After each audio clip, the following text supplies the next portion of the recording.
Hey guys, what's happening? So with continuing our coverage on Ultimate Spider-Man, we come back at a point where it's about that time for Peter and Harry to take their suits to the next level, especially after their run-in with the Kingpin. So with that said, if you're enjoying these videos, make sure to drop a like, subscribe if you're new to the channel, and don't forget to hit that bell up top to get all notifications so we can squad up in the comments for the first hour. Alright, so coming back, we pick up in July at Oscorp, with Peter meeting Otto Octavius for the first time, because since Otto's been handling and modifying Harry's Stark suit, he's learned quite a bit about Stark tech, so Harry just figured why not bring Peter through, so Otto could look at his suit as well. And it's kind of funny how, from this angle, it looks like we're getting a bit of foreshadowing for what we might see Otto come up with for himself. But as Harry's telling Peter who Otto is and how he came to work for Oscorp, he lets Peter know that his dad brought in Otto Octavius because he reminded Norman Osborn of what Harry could have been if he had a work ethic. Because Otto Octavius graduated high school at the age of 12. He had his master's degree by 16, and that's where Norman Osborn handpicked and brought him in to be Oscorp's resident big brain. So for a moment here, this has Peter asking Harry, like, why do they need this guy exactly? So Harry asks Peter if he understands any of this stuff about the suits, and Peter's like, not a bit. So Harry tells him, well, there you go.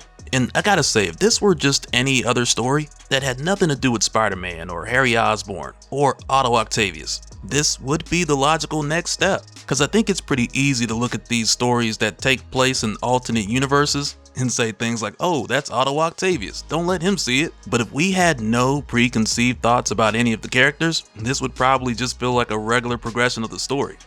But with that said, we're probably right about everything, and Peter's gonna regret all this later. And I guess that's just the part of me trying to look at things from both sides, because I like to imagine what the character might be thinking sometimes. But either way, while they're here, Otto ends up telling the two of them both of their suits are Stark tech, but they use two different types of engineering, with Harry's suit being like a Stark 1.0 and Peter's Stark 2.0. And he goes on to say, Harry, your suit is basically a dedicated piece of very sophisticated hardware, top of the line, flawlessly constructed. If pressed, I'd actually call it the perfect war machine. I mean, it's more than that, sure, navigation, propulsion, and an onboard AI that's, well, I'll get back to you on that. But as a piece of tech, I can get inside it, customize it, do whatever we want. We own it now, top to bottom, back to front. But this Picotech suit of yours, it's beyond that. Highly adaptable, transformative, and well, that's going to take a bit more time, as Otto takes a sample of Peter's suit so he can hold on to it and study it. And I mean, with seeing that, with or without preconceived thoughts, this moment is definitely raising some eyebrows. Cause for a moment here, even Peter's like, are you sure about this, Harry? He seems... And Harry's like, it's fine. When he gets like this, just let him cook. You'll see. As Otto goes on to explain how the two suits run on the same network, and though they don't have to, while they are in the same network, they're both subject to the network's commands. So Otto tells Peter this is how Harry shut down his suit the first time they met. So right away Peter's like, yeah, we definitely gotta fix that. And Otto goes on to say, but here's the amazing thing about the suits. Up to now, they've both been running in a kind of safe mode. They actually have an onboard AI that you can use for anything. Combat analysis, life support, any kind of higher function problem solving, really. We just need to turn them on and give them a profile to map to.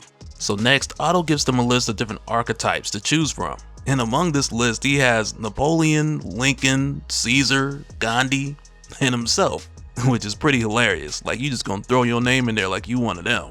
But because Otto's able to construct a profile from any historical person who he has enough information on, this really gives Peter and Harry the choice to choose whoever they want. So Peter just goes with himself since he talks to himself a lot, while Harry ends up choosing his dad. And after this, next we head over to MJ and Gwen, where now MJ's taking Gwen over to the paper so she can check out this new startup she's just put her money into. But when they get there, the door's locked, with a note left that reads, sorry, had to run out, which now has them wondering where could Ben and J. Jonah Jameson be. But we quickly find out that the two of them have gone on a bit of a top secret mission, because as it turns out, they were called to meet in private with Robbie Robertson from The Bugle, who wanted to hand them the scoop on a story that needs to be put out, though he knows the Bugle's not gonna do it. And for a moment here, Jameson tells Robbie that he should leave the Bugle and join their losing cause. And Robbie admits that it's something that he's been thinking about, but he's decided that it'll serve everyone best if he stays at the Bugle and just works as their inside man. And just after this, we head over to a building in Manhattan that does not exist, where Captain Britain has set up a meeting with the Kingpin. And really it just comes off as like a check-in, with Captain Britain following up after the disappearance of Bullseye. And at first, Captain Britain makes it sound like Wilson Fisk lost one of his agents, but Fisk is like, I didn't lose him. He just decided to up and disappear, or be disappeared since the body hasn't been discovered. And he tells Captain Britain there's no surveillance footage of what happened, since the assailant used an EMP from close range to make sure of it. But prior to this, Captain Britain knew that they were going to have to step things up after the events of Ultimates issue 1. So he admits that Fisk was right and he was wrong. So with him knowing that they've got to step things up, he brought along with him a team of agents to replace the Bullseye, who disappeared. But right away, Kingpin's like, nah, I'm good. And he tells Mr. Duggery that he doesn't need him, because he knows his adversaries can be beaten, and he knows how to do it. So Captain Britain's like, well, look at you, behaving like a king of his own kingdom. So he asks Fisk if he's gonna give him a small hint of his plan, only for Fisk to tell him, just know this, I do not have a plan, I have 6 of them. And following this, we head back over to Peter and Harry, who are currently working with Otto to find the baseline suit performance for tactical scenarios. Because like Otto mentioned before, he's still unlocking the full potential of their suits. So for the next step, which is activating their AI, Otto wants to record their performance both before and after, so he can see if there are any changes. So after recording their tactical performance, he activates the AI in both suits. And when he does, as promised, Harry's AI comes through with the voice of Norman Osborn, who, like we saw before, that's a very condescending tone. So I can only imagine that's not gonna be a good thing in the long run. While on the other hand with Peter, his comes through with his voice, and it's already making jokes about how Harry's got daddy issues and how they're such a great dad. But in Peter's case, I will say, I think this AI edition is gonna bridge the gap as far as Peter not being too tech savvy. So it's almost like the suit will make him appear to be smarter than he actually is. And now with both of their suits AI activated, it's time for them to do another tactical performance benchmark. And at first, Peter's like, I don't know if this is a good idea with them having the voices in their heads, but Harry's just like, no, we're doing this.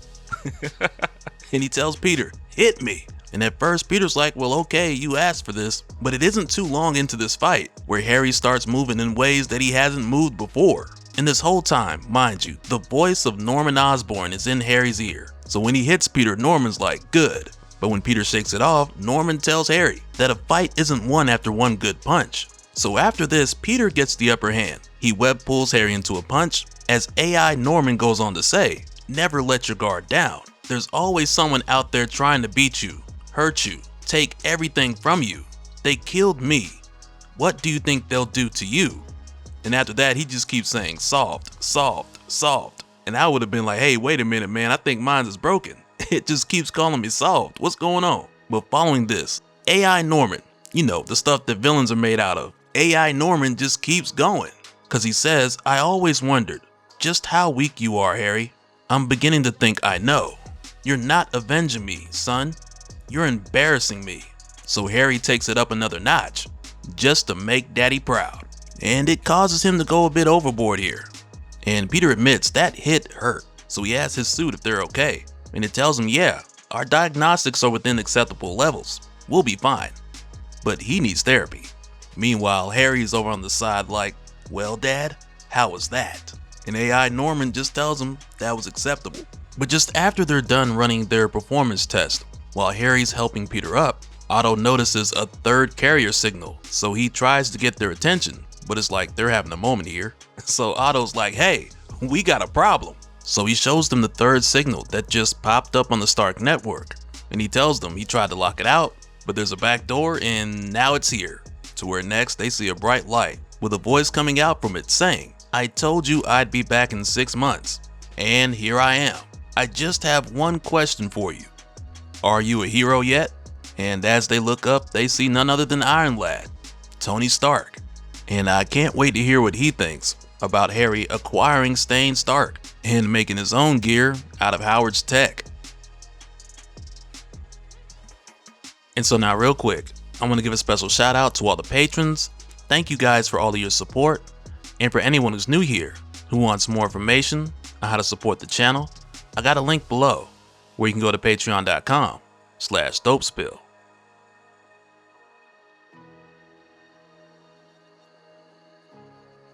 But that'll do it for this one, guys. Let me know your thoughts down in the comments below, and we'll do it again on the next one. Alright, later.